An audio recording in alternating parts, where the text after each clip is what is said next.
Good morning, hockey fans. This is Stephen Heisler with HeisHockey.com, the Victoria's Hockey Company, and the Junior Hockey Discussion Group on Facebook. This is the Junior Hockey Morning Show. We are on the World Sports Broadcasting Network, WSBN.TV. What else? Facebook, Twitter, YouTube, your living room, your car, your computer, your laptop, your iPad.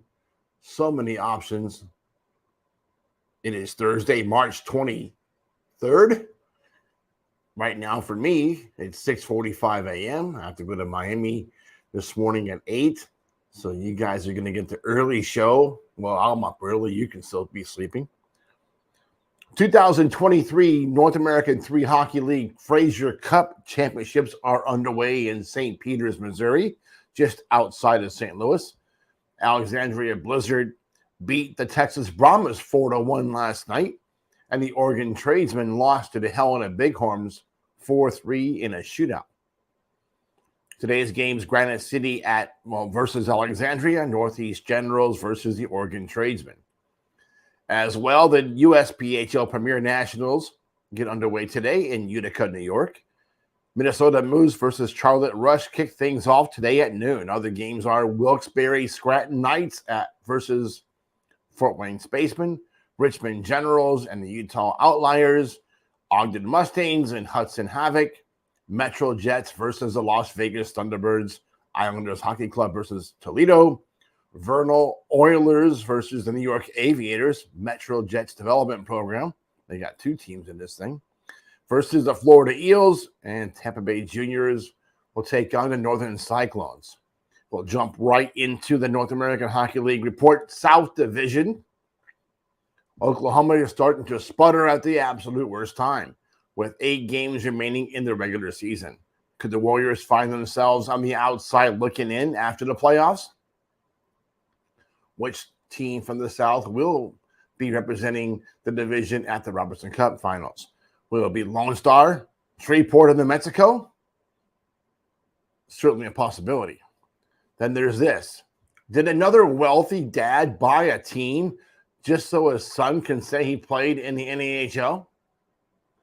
I'll leave you hanging with that one.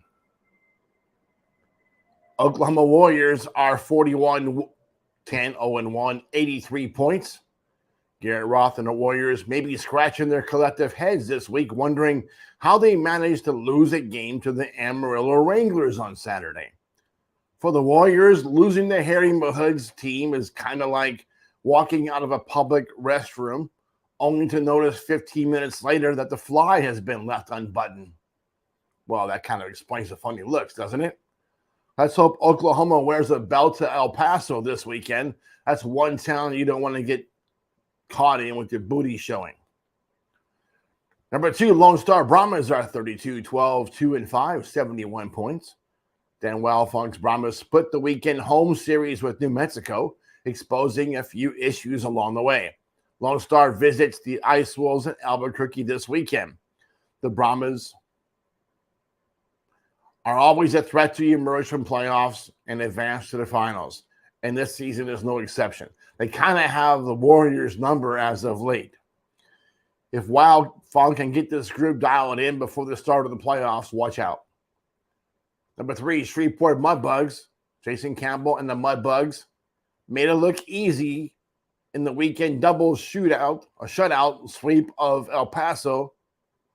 Winners in 8 of the last 10 games and 7-0-1 in the last 8. The Mudbugs are easily the hottest team in the division.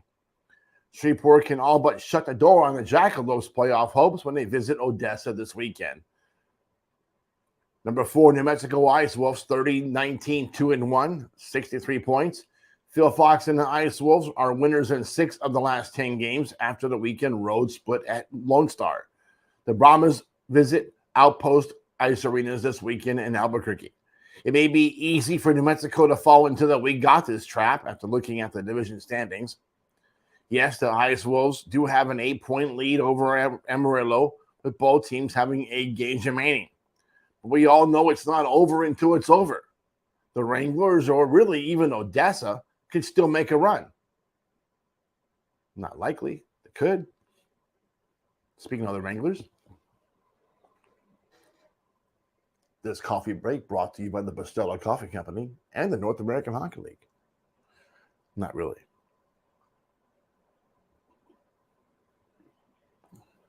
Harry Mahood's Wranglers looked like Robertson Cup contenders in Saturday's 6-2 beatdown of the division-leading Warriors in Oklahoma City. Considering that the next 4 Amarillo games are all against Corpus Christi, the Ice Rays set to visit a bullpen this weekend. We can only expect max points from Amarillo. Here's the frustrating part. Amarillo did a number on the Warriors. Where has that team been all year? How come this team can recruit players that can do that and still be mediocre on a regular basis? Coaching or lack of coaching. Number 6, Odessa Jackalopes are 25, 23, 1-3, 1-2. 53 points, 2 points behind Amarillo. And 8 points or so behind New Mexico. Scott Dewar's Jackalopes may have been feeling the playoff pressure in Friday's 5-1 home loss to Corpus Christi. The fact is that the Ice Rays gave Odessa fits in both games. That Friday night problem has a good chance of biting the Jackalopes in the butt come April 15th, the last day of the season. Are the Boilers fired up yet? The Mudbugs are coming to town this weekend with just one win in the last 4 games against the division's bottom 2 teams. Is starting to look like curtains after this week if the Jackalopes don't skate away with max points against Shreveport. Good luck with that. Number 7, El Paso Rhinos, 15, 33, 3-1, 34 points. Is it possible for Joel Coombs and the Rhinos to find themselves at the bottom of the division by season's end? It would match last year's effort, considering that El Paso has not scored a goal in the last 3 games, and the Oklahoma visits this weekend. I'd say last place is a real possibility. They are 5 points ahead of Corpus Christi. The Ice Rays are 11, 34, 6-1, 29 points. Sylvie and Clodier and the Ice Rays are on a mission to bust the Rhinos' hold on 7th place. Can they really do it? Both teams have 8 games remaining, with the next 4 Ice Ray games all being against Amarillo. Oh. Expansion sister, the Colorado Grit. This will be fun to say. We are hearing that one of the reasons Grit owner Bob Bowden pulled the trigger on the creation of the new NAHL team was to extract some revenge on the Maine Nordiques. This after his son was caught up in a scam that was the Nordiques Development Academy in Greer, South Carolina. Yes, that was ugly. The team folded before Christmas. People didn't get refunds. I wonder how angry Bowden is going to be knowing that the orchestrator of that baloney in South Carolina, Nick Skurlock, is about to get an NCDC team an hour north of Greeley in Cheyenne.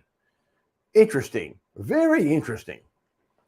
Had a conversation this week with somebody in Corpus Christi, and they are set to bring Sylvie and Cloutier back for next year. They are happy with their coaching staff. Okay. We'll see how that goes. That's it for this morning, folks. We hope that you have a great morning in hockey and enjoy your coffee. There you go. I'm all back.